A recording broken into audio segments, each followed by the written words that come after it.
پاشایەکی لاو هەبووە کاتی خۆی ئەم پاشایە ڕاوێژکارێکی زۆر ژیر و عاقڵی هەبوو.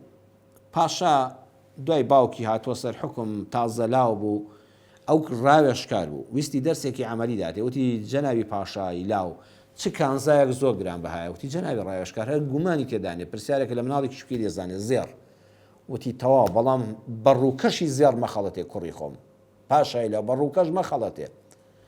ئەڵێ وتی نانە ناخەڵەتێم، وتی دەی گرنگەوەی نەخەڵەتێ، بە قسە ئاسانە، بەڵام لە مەیدانی کردارە پاشای لاو وریا بە خەڵک نەخەڵەتێنن بەڕووکەش، وتی نادڵنیا بە نام خەڵەتێنن.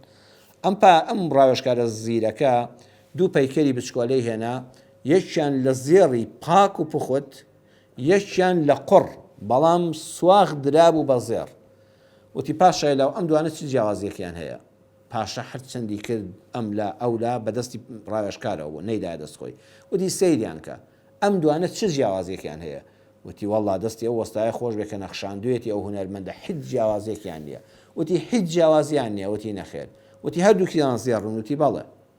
وتی دەی ئێستا سۆندەیەک ئاوی هێنا، تەشتی ئاوی هێنا، ئەوەی زێڕە پاکەکە بوو چەند جاتی هەڵکێشا و ئاوی پێدا کرد و شڵەقاندی ئاوەکەم هەروە خۆیەتی زێڕە.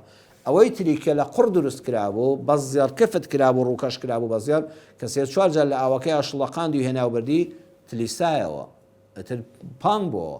وتی پاشای لاو ویستم ئەو دەرسەت بدەمێ، ئەم دوانە هەردووچیان بە ڕووکەش پەیکەرێکی زێڕن، بەس ئەمە ناوەکەی بۆشە، ناوەکەی قوڕە، ئەمە ناوەکەی زێڕ نیە، تەنها ڕووکەش کراوە.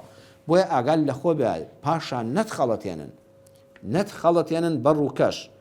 بەڕواڵەت قەت فری و مەخۆ ئەزیزم، بەڕواڵەت فری و مەخۆ.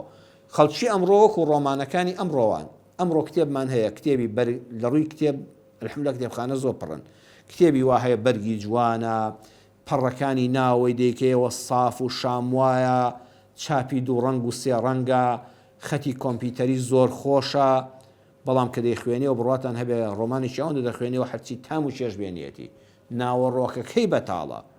بەڵام کتێبی جارانی قەدیممان، کتێبێک کە باب و باپیرانمان بنامیلکەیەکمان دەست دەکەوە، ئێمە لە هەشتاکاندا سەرەتای نەوەتەکان نامیلکەیەک بە دەست نووس دەنووسرایەوە، سەیرت دەکرد پەڕەی خراپ، چاپێک لە دێڕەکە دەبوو بۆ خۆت تا ئەموشای معناکەوە. من زۆر کتێبی وام ئێستاش لە کتێبخانەکەمدا هەیە، چاپی خراپ و ناشرین، بەرجی خراپ و دڕاو، کەچی پڕمانە ئینسان هەشتی لیم و بیخوێنێتەوە، ینی بەو کوالیتیە خراپە، بەو بەرگە دڕاوە کەچی جارێک نادەجار چەند جار دەخوێندەوە لێ وەڕز نەدەبووی. وێ بەڕووکەش نەخەڵەتین. شێخی جاران وەکو شێخانی بیارە، وەکو شێخ معروفی نۆدەیە، وەکو کاک ئەحمەدی شێخ، پیاوان نی بەڕێزی وەکو مامۆستای مەلا عەبدولکەریم مودەڕیز، وەکو مامۆستای خاڵم شێخ محەممەدی خاڵ، مەلا محەممەدی کانیسانانی، ئەو پیاوە گەورانە لە تەشیە و خانەقاکانیان هەڵدەکەوتن. ئێستا بەداخەوە بە ناوی تەشیە و بە ناوی خانەقا و بە ناوی شێخی تەریقەتی تەزویریش هەیە، دەبێت ئاگال لێبێ لە ئەسڵەکان لەگەڵ تا تێکەڵاو نەبێ، مەردی دەوێت جیای کاتەوە. ئێستا جنۆکە دەرکردن کابرا سەرتاشراوێک ڕیشپانێک هەر بۆ خۆی جنۆکەیە، ئێتر تۆ جنۆکەی چی دەستبڕ بە ناوی دینەوە.